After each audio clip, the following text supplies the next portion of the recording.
Disinformation. Remember, it never stops, but neither will we. Welcome to StopFake, the place where we set the record straight on fakes about Ukraine. I'm Marko Suprun, and this week's stories include claims that the United Nations is fabricating human rights violations in Crimea. Does recognizing a birth certificate equal recognition of a self-proclaimed separatist statelet? And where is all that heroin in the EU coming from? If you believe the Russian propaganda machine, it's all Ukraine's fault. So let's get to the details.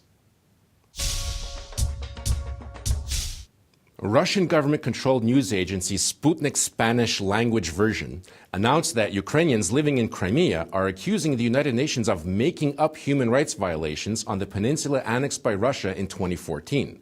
This claim was in response to a UN resolution adopted on November the 19th condemning human rights violations in Crimea and referring to Russia as the occupying power.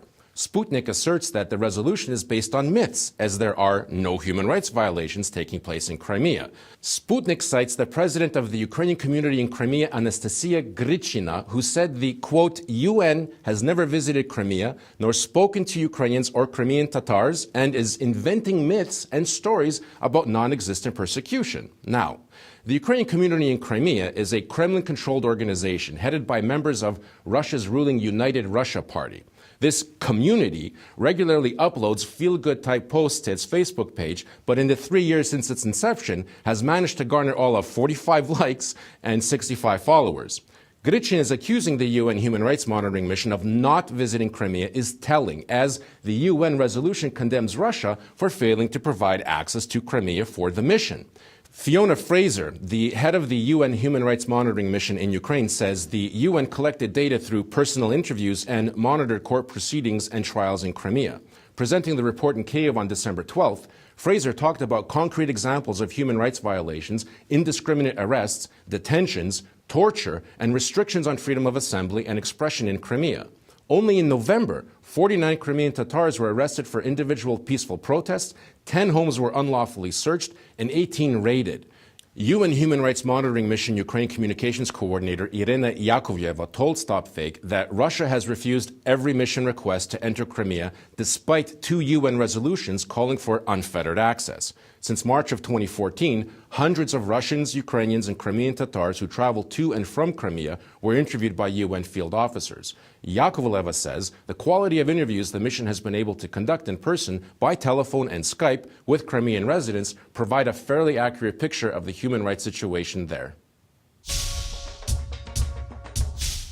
The publication of the 2017 United Nations Human Rights Report for Ukraine last month immediately became fodder for Russian manipulation and disinformation, with such claims as the United Nations are demanding that Ukraine officially recognize documents issued by the self-proclaimed Donetsk and Luhansk People's Republics, and such recognition amounts to legitimization and is therefore a path to official recognition. Responding to StopFake's inquiry about the Russian media claims, the UN monitoring mission in Ukraine pointed to paragraph 172 in the report, which calls on the Ukrainian government to create an administrative procedure enabling the use of documents relating to births and deaths issued on the occupied territories to be recognized under Ukrainian legislation. Now, currently, birth and death certificates from the occupied territories are authenticated in Ukraine through the judiciary and entail court fees. The UN mission calls for the introduction of a free procedure that will simplify the issuing of Ukrainian certificates to persons from the occupied territories. The UN recommendation is not a directive to recognize or legitimize separatist-issued birth and death certificates. It is simply a call to make the issuing of Ukrainian versions of those documents simple and free of charge. The very fact that parents of children born on occupied territory want their kids to be registered as born in Ukraine is in itself a powerful message undermining the legitimacy craved by the illegal DNR and LNR entities. Russian Defense Ministry television channel Zvezda reported that the European Commission has published a document in which it accuses Ukraine of flooding the EU with heroin. The document in question is the European Commission's first report to the European Parliament and the EU Council on visa liberalization pertaining to the Western Balkans and Eastern Partnership countries.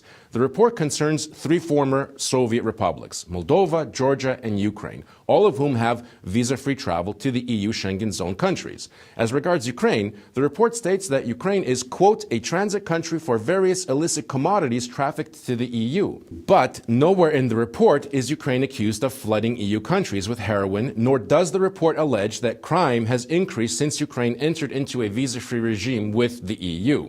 Visa-free travel can be rescinded for various reasons, and the EU closely monitors that countries adhere to agreed-upon EU rules. In the report, the European Commission noted that in Ukraine, quote, the criteria for visa liberalization continue to be met, but also pointed out the need to implement already enacted reforms, especially those relating to combating corruption. Now, regarding organized crime, the EU report states that heroin is trafficked in large quantities along the Caucasus route via Ukraine to the EU. Organized criminal groups originating from Ukraine are involved in excise fraud, particularly the production and smuggling of illicit cigarettes to the EU. The 2016 Drug Markets Report issued by the European Union's law enforcement agency Europol states that the majority of heroin coming into the European Union originates in Afghanistan, while Turkish, Albanian, and Pakistani organized criminal groups are the key suppliers of the EU heroin market. That's it for this week. For more dissected disinformation, visit our website, StopFake.org. Be vigilant, respect your mind, and don't consume fakes. If you spot any disinformation about Ukraine, send it to us for a truth autopsy. I'm Marko Suprun, and this is StopFake. Happy holidays, and thanks for watching.